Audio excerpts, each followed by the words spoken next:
渋谷行きが参ります。黄色いブロックの内側でお待ちください。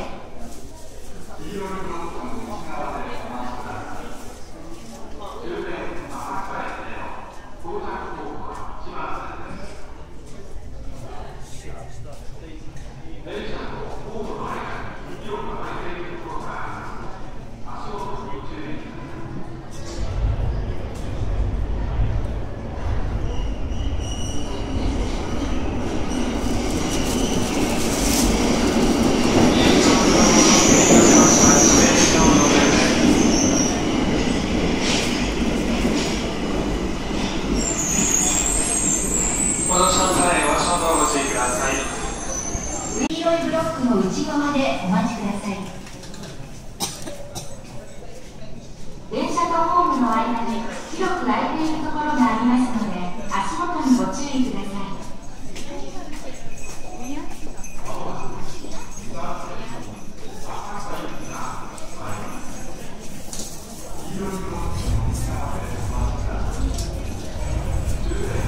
1車線を元線に出しました。指名の到着です。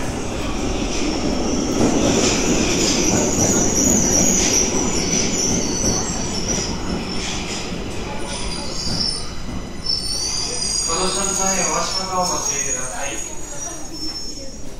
上野です。足元にご注意ください。